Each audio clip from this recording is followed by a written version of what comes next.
महामुंबईमध्ये CNG 2 रुपयांनी महागलेला आहे। 15 दिवसांमध्ये दुसऱ्यांदा सीएनजी महागलेला आहे। सीएनजी प्रति किलो आता 86 रुपयांवर पोहोचलाय। पीएनजीच्या दरात सुद्धा 50 पैशांची वाढ झालेली आहे। मुंबईसह एमएमआर क्षेत्रातील सीएनजीचा हा दर आहे आणि तो पुन्हा एकदा वाढलेला आहे।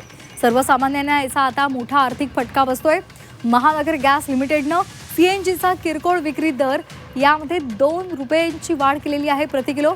तसंच घरगुती पाईपद्वारे पुरवठा होणाऱ्या पीएनजीच्या दरात सुद्धा प्रति एससीएम 50 पैशांची वाढ केली। हे नवे दर आजपासून लागू झालेत। आता दरवाढीनंतर सीएनजीचा दर प्रति किलो 86 रुपये इतका झालाय, तर घरगुती पीएनजीचा दर प्रति एससीएम 52 रुपये इतका झालेला आहे। या दरवाढीनंतर आता ऑटो टॅक्सी भाडेवाढीची मागणी जोर धरू लागली आहे। गेल्या सीएनजी दरवाढीनंतर झालेल्या चर्चेमध्ये ऑटो रिक्षा आणि टॅक्सी संघटनांच्या प्रतिनिधींनी इंधन आणि देखभाल खर्च वाढल्याचं सांगत प्रति किलोमीटर 1 रुपयांची भाडेवाढ मंजुरीची मागणी केलेली होती। परिवहन प्रशासनाकडे ही मागणी केलेली होती आणि आता पुन्हा एकदा सीएनजीचा दर वाढल्यामुळे प्रवासी भाडं वाढण्याची शक्यता वर्तवली जाते। तर या संदर्भात अधिक माहितीसाठी आपण जाणार आहोत आमचे प्रतिनिधी स्वप्नील जाधव यांच्याकडे। स्वप्नील, पेट्रोल डिझेलचे चटके बसूच लागलेले आहेत, तिथे दरवाढ झालेली आहे आणि आता त्या पाठोपाठ सीएनजीचा दर पुन्हा एकदा वाढलाय, पीएनजीच्या दरात सुद्धा वाढ झाली आहे।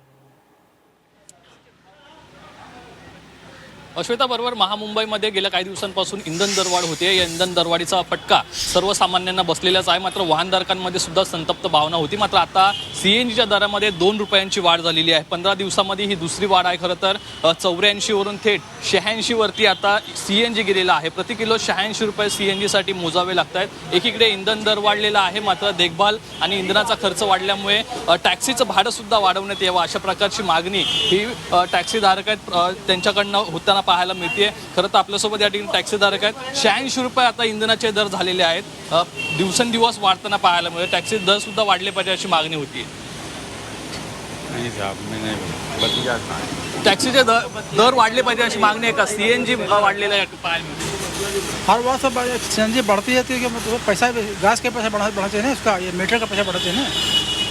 मीटर पैसा क्यों नहीं बढ़ता? बढ़ना चाहिए सरकार से। भाई हमारा निवेदन है कि बढ़ावें पैसा उसका। या सर्व आपण प्रतिक्रिया पाहिल्या तर सीएनजीचे दर वाढत आहेत, तर मग भाड्याचे सुद्धा मीटरचे सुद्धा दर वाढले पाहिजेत अशा प्रकारची मागणी होतीये। एकीकडे सीएनजीचे दर वाढलेले, दुसरीकडे पीएनजीचे सुद्धा दर वाढलेले पाहायला मिळतात। त्यामुळे एकीकडे वाहनधारक असतील किंवा सर्वसामान्य गृहिणी असतील यांच्यावर सुद्धा खिशावरती ताण आलेला पाहायला मिळतोय। अगदी त्यामुळे ताण हा सर्वसामान्यांवर आलेला आहे, त्यामुळे या संदर्भात तोडगा काढावा अशी मागणी सुद्धा सर्वसामान्य करतायत। धन्यवाद आपण दिलेल्या माहितीसाठी स्वप्नील।